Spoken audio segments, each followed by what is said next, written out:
Hello students, good morning to everybody. Today I am going to teach you history class 8 and chapter number 7. The headline of chapter is Colonialism and the Indian Industries. Everybody pay attention. Lecture first है chapter 7 का lecture first. You are going to learning. Pay attention. Chapter 7 का page number 170. Pay attention everybody. 170. The headline of first point is traditional textile industry of India. Chapter 7 का first point आप देखेंगे book में, traditional textile industry of India. India का traditional यानी परंपरागत पुराने ढंग के जो हमारे सूती वस्त्र उद्योग लगे हुए थे उसको कैसे डिक्लाइन किया इंडिया में, और कैसे पहले प्रारंभ में 19th सेंचुरी के बिफोर में या beginning of the 19th century, early of the 19th century में कैसे ट्रेडिशनल इंडियन टेक्सटाइल फॉरेन में एक्सपोर्ट किया जाता था, जिससे Indian businessman, Indian traders so many money को अर्न करते थे। स्लोली क्विकली स्लोली कैसे हुआ, डाउनफॉल हुआ, डिक्लाइन हुआ, इसको हिस्ट्री बताने जा रहा आपको डिटेल में। Attention. As we know, till the early 19th century, India was a great center of the crafts cotton textile industry. आप जानते हैं कि 19th सेंचुरी के प्रारंभ में भारत जो था अपने इंडियन टेक्सटाइल नहीं यानी भारतीय सूती वस्त्र उद्योग के लिए विश्व प्रसिद्ध था।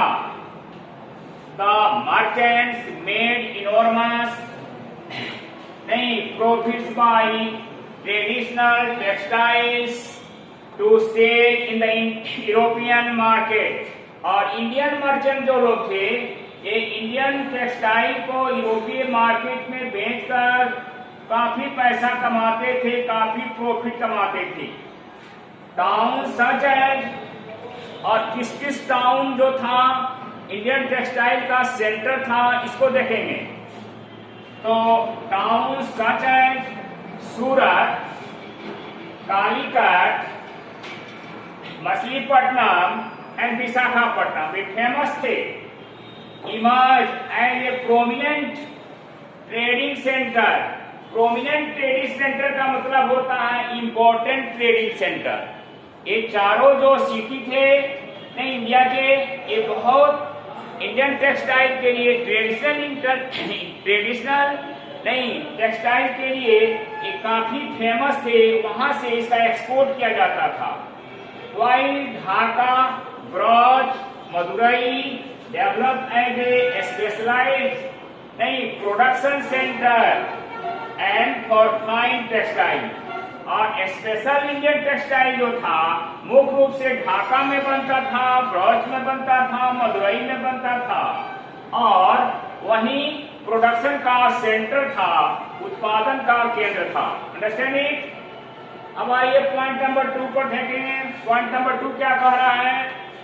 तो kinds of Indian cotton textile. Indian cotton textile कितने प्रकार के बनते थे, किस किस ढंग के थे, उसके प्रकार क्या थे, तो इस पर ध्यान देंगे। मसलिन, बंधनी, कैलिको, चिंट ये प्रसिद्ध kinds of the Indian textile थी। Were the finest Indian textile which were in the great demand in Europe. ये 4 प्रकार के इंडियन टेक्सटाइल का यूरोप में काफी डिमांड हुआ करता था और यहाँ से भेजा जाता था, एक्सपोर्ट किया जाता था। जाते ही बिक जाती थी, काफी प्रॉफिट होता था इंडियन मर्चेंट को। थर्ड पॉइंट पर ध्यान देंगे। Industrial revolutions and the textile production in England.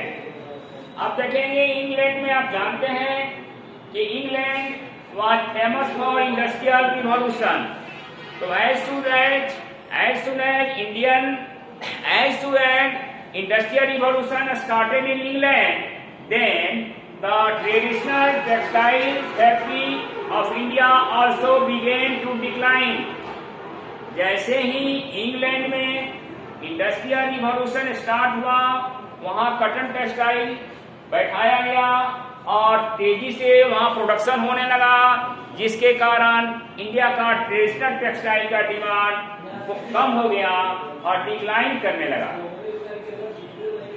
Due to great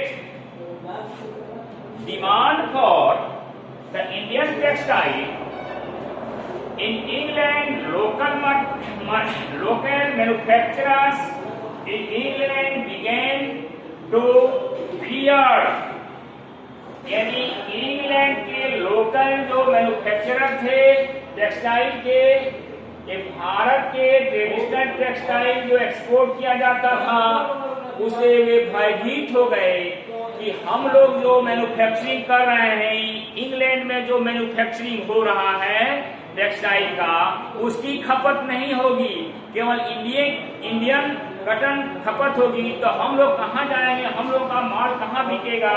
way लोग भयभीत थे। तो इसके लिए क्या किए, जो ब्रिटिश मैन्युफैक्चरर थे वे अपनी सरकार के पास पिटीशन दिए, आवेदन दिए इंडियन टेक्सटाइल को इंपोर्ट पर बैन लगाने के लिए, आयात पर बैन लगाने के लिए। तो manufacturer of British cotton textile demanded to ban on the import of Indian textiles. Britain के मैन्युफैक्चरर लोग अपनी इंग्लैंड की सरकार के पास आवेदन दिया इंडियन टेक्सटाइल को आयात पर बैन लगाने के लिए, so that their products could sell, ताकि उनका जो प्रोडक्ट था वह इंग्लैंड के मार्केट में सेल किया जा सके, बेचा जा सके। And so the British parliament prohibited the import of all died and printed cloth from India. यही कारण था कि ब्रिटिश मैन्युफैक्चरर के द्वारा आवेदन पर ब्रिटिश पार्लियामेंट ने बैन लगा दिया, इंडियन ट्रेडिशनल टेक्सटाइल के आयात पर बैन लग गया। अब यहाँ से माल जाना बंद हो गया। तो इसी से समझ लीजिए यहाँ का जो ट्रेडिशनल टेक्सटाइल था क्या हुआ, डिक्लाइन कर गया।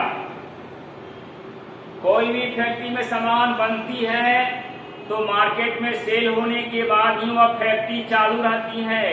प्रोडक्शन अधिक हो जाए, मार्केट में सेल नहीं होगा तो आमदनी बंद हो जाएगी, जिसके कारण फैक्ट्री बंद हो जाती है।